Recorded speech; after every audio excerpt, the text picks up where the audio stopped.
Obviously, everybody knows that in doubles, 2-up is the most aggressive position.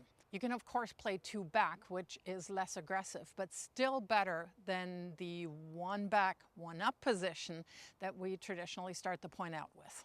Now, whereas at world class level, everybody's trying to come in as quickly as possible, as often as possible, that's not always the case in recreational tennis or even at higher levels, college levels. I do see quite a bit of 1-up, 1-back. And we then have the baseline players trading those cross-court rallies, and the person at net, of course, remembers what every coach ever told them, that at net you should be aggressive and you should get involved and you should poach. But a lot of times I do see players kind of neglecting the fact that you can only poach when you're in the right position at the right time and your baseline partner sets you up. And if we don't have those conditions, here's what I do see a whole lot.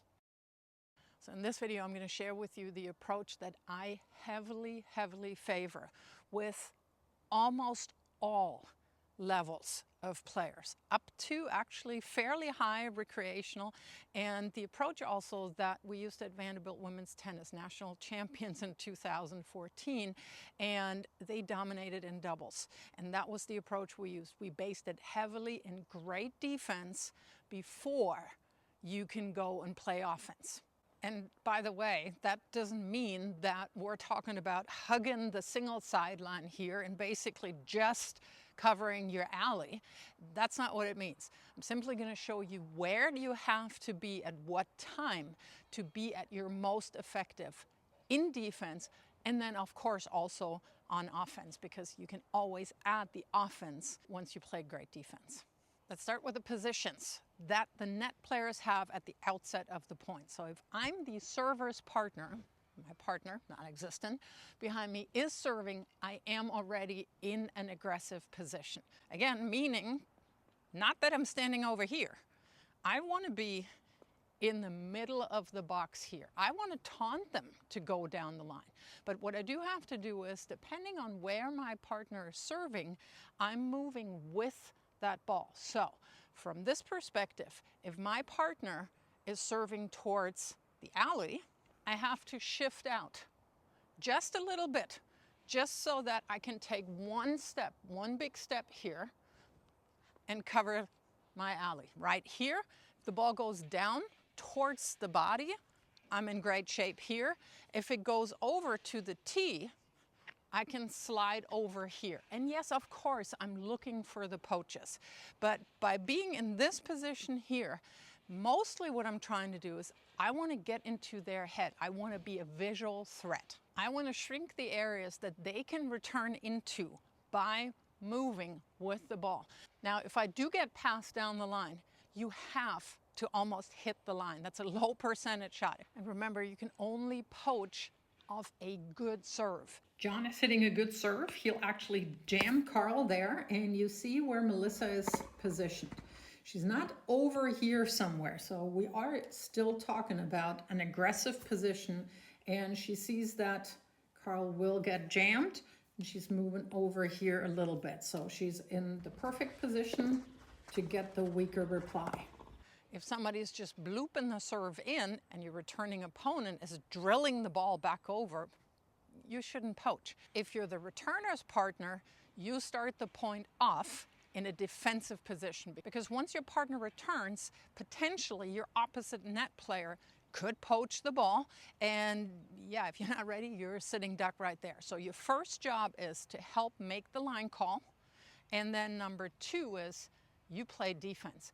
It's the same point that we looked at earlier, only this time we're focusing on Rishi's role. So you remember that John is hitting a good serve.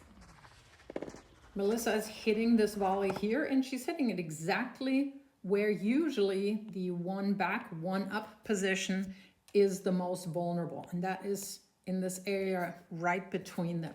But because Rishi was in the proper position, and look at his eyes here, he's not squared up to John, he's squared up to Melissa. So he's ready for that poach,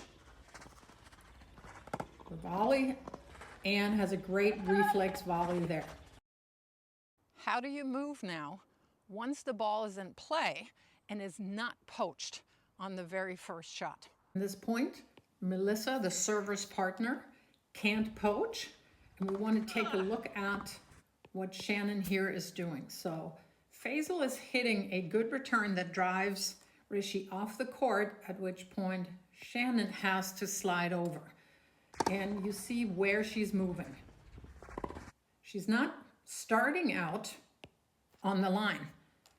In fact, because she was coming from this area here, she's basically drawn Rishi's eyes. He's baiting him to go down the line. He falls for it, and she covers that ball really well.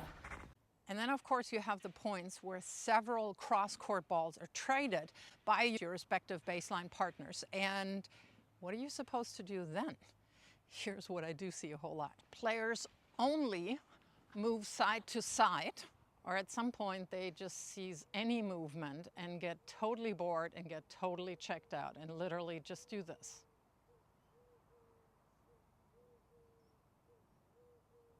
Okay, how are you going to be in the right position at the right time? Think about it this way. Once the ball is in play, it is completely irrelevant who served and who returned. Your role as net player changes depending on who of the two baseline players is about to hit the ball next. And we're just talking right now about these cross-court exchanges. That is what defines your role. Where is the ball in the court and who's about to hit it next? Two key things. You're going to move with the ball. And since the cross-court balls fly on a diagonal, you're going to move on a diagonal. You're not going to move sideways, and you're also not just moving up and back. And since, of course, some of the balls of your own partner will force the opposite baseliner off the court a little bit, yes, you will move over here a little bit to guard your alley with one sticking out of the racket, basically. So that diagonal, actually, if you were to look at it on a heat map, is actually an oval on that diagonal. And yes, of course, you do start out on defense when you are the returner's partner, because you can't poach the serve, of course. That would be a little weird. So here's how you start your movement there. Your returning partner is about to hit the ball. The ball is behind you, so you start in the back of the box. All B's. Ball is behind you, you start in the back of the box. Now, once the ball goes by your opposite net player, who can potentially poach, that's why we're squared up here.